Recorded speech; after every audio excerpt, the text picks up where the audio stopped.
Imagine this: you've spent years building an image of untouchable wealth. You post videos from the driver's seat of a Lamborghini, you flash designer handbags that cost more than a family car, your homes look like something out of a magazine. You tell your followers it's all because of your genius, your hustle, your divine blessing. Then, one day, you hear the heavy rumble of diesel engines rolling up your manicured driveway. It's not admirers. It's not fans. It's the South African Revenue Service. And they've come with trucks. Not to deliver your latest luxury purchase, but to haul it all away. This is not a movie plot. This is the real-life, jaw-dropping story of Shauwn MaMkhize Mbazan, and the weaker glittering world was sold off to the highest online bidder, piece by ostentatious piece, for the whole country to see. For those who don't know the name, MaMkhize is a force of nature. A businesswoman, a reality TV star, a socialite who transformed herself into a brand synonymous with flamboyant success. She rose from controversy in the construction industry to become a fixture of glossy magazines and viral social media clips, where her signature move was showering her football players with cash. Her life was a public performance of abundance, a constant stream of luxury cars, palatial homes, and fashion that screamed money. She crafted a narrative of the self-made billionaire, a queen in her own kingdom, seemingly answerable to no one. But there is one entity in South Africa that every citizen, from the street vendor to the mining magnate, must answer to: SARS. And when SARS decides you owe them, the performance stops and the repossession begins. The first act of this modern-day morality play unfolded earlier this year, when convoys of heavy-duty trucks and tow vehicles descended on her properties in Durban. The images were surreal and deeply symbolic. Officials in SARS jackets orchestrating the careful removal of hyper-expensive items from behind high walls and electric gates. They seized vehicles, including that iconic yellow Lamborghini Urus, handbags by the dozen, artwork, furniture, anything of value that could be converted into cash to settle a staggering multi-million rand tax debt. The spectacle was visceral. It wasn't a private financial matter anymore, it was a public seizure.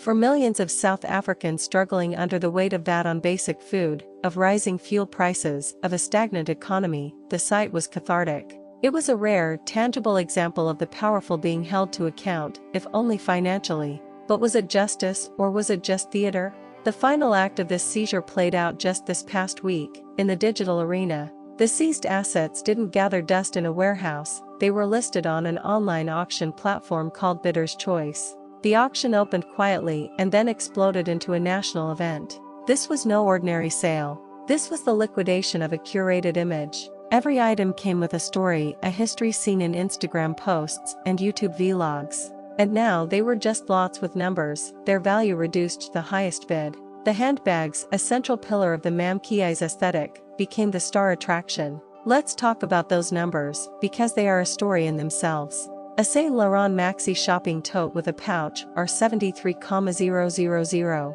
A Goyard yellow clutch, R72,000. Louis Vuitton suitcases going for over R60,000 each. These aren't just prices, they are indictments. That R73,000 is more than the annual income of countless South Africans. It's a year's university tuition. It's a lifeline. Yet here it was, the final bid for a single-used handbag. And then, the piece de resistance, the 2021 Lamborghini Urus, the very vehicle that screamed arrival in every video. The pending bid sat at a mind-numbing R4.8 million. Let that number resonate. R4.8 million. In a country where service delivery protests are weekly events, where communities plead for basic water and sanitation, that single bid for a single seized car represents a chasm of inequality so vast it's almost fictional. The auction even included absurd, almost mocking lots of pinboards sold for R10, some wooden materials for another 10 rand. The juxtaposition was brutally poetic, from AR 4.8 million Lamborghini to a 10 rand pinboard, all from the same estate, all telling the same story of dizzying excess and its abrupt collapse. So I have to ask you, the viewer, a simple but loaded question: when you see AR 73,000 handbag being sold to pay a tax bill, what is your immediate gut reaction? Is it satisfaction, anger, disbelief, or something else? Type one word that describes your feeling in the comments below. But this story is far bigger than luxury items and their price tags. This is about a system and a symbol. MaMkhize didn't just randomly fall onto SARS's radar. Her tax troubles are a long-running saga, dating back to the early 2000s with her construction company, Secoulis. She has faced charges, negotiated settlements, and always re-emerged more prominent and more flashy than before.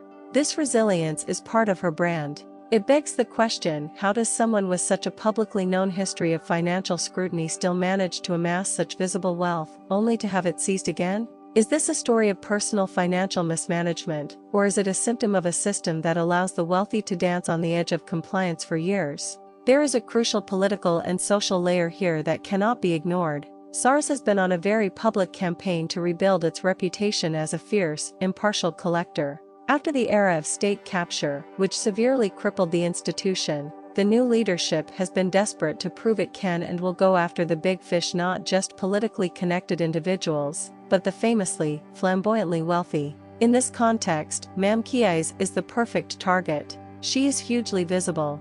Her wealth is her brand. Taking her assets is not just about collecting revenue, it's about sending a message that reverberates through every boardroom and luxury estate in the country. No one is above this. The spectacle of the seizure and the auction is the message. It's performance art as tax enforcement. Yet, this leads to the inevitable, cynical question that many South Africans are asking: is this selective targeting?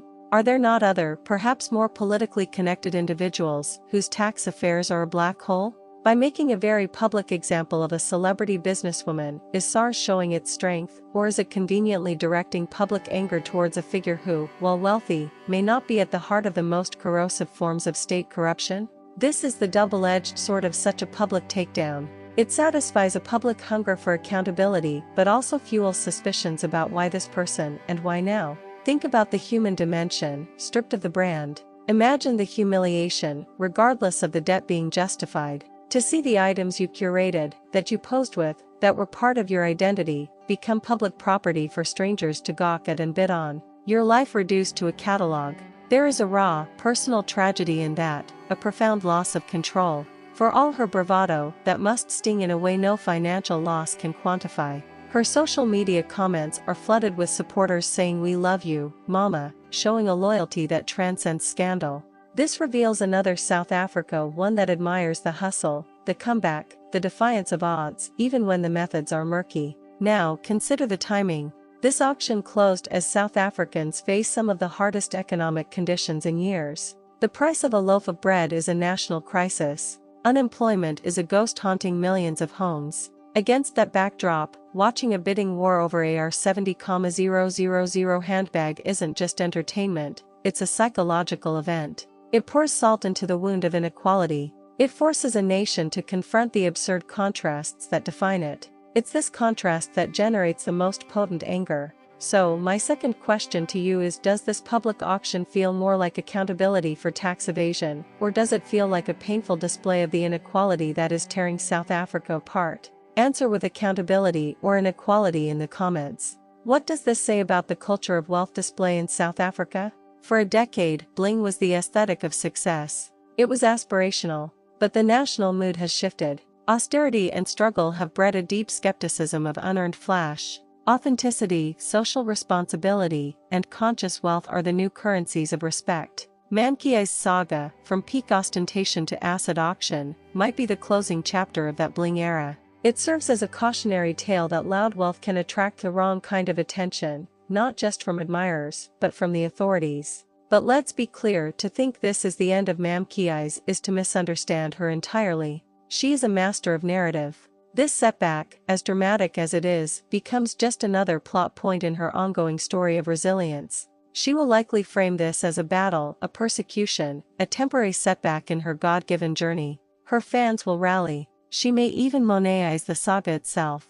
The woman who turned her son's birthday into a televised event knows how to convert attention into currency. The real question isn't whether she will fade away, it's what version of herself she will rebuild from here. The deeper, more uncomfortable question this saga forces us to ask is: how many more are out there? How many other high-profile lives, displayed proudly on social media, are built on similarly shaky financial foundations with SARS? This auction might not be a conclusion, but a beginning, a warning shot. If SARS is truly back and armed with political will, then the online auction pages of companies like Bidder's Choice could become a gruesome public ledger of the country's elite being financially dismantled. In the end, the story of MaMkhize auction is a powerful allegory. It's about the collision of two South Africas. The South Africa of glittering, defiant excess, and the South Africa of institutions slowly, messily, trying to reassert the rule of law. It's about the tension between the cult of personality and the cold, impersonal machinery of the state. The trucks at the gate, the bids on the screen, they are not just collecting debt, they are renegotiating the terms of power and visibility in a wounded nation. So, as the winning bidders hopefully collect their luxury tokens and MaMkhize plots her next move, we are left with the echoes. The echo of diesel engines in a luxury estate. The echo of a gavel closing a bid at R73,000. The echo of a million conversations around dinner tables and in group chats, debating what this all means. This is more than a celebrity scandal. It is a national moment of reckoning. Share this video if you believe that in South Africa, the age of impunity for anyone must finally, truly, come to an end.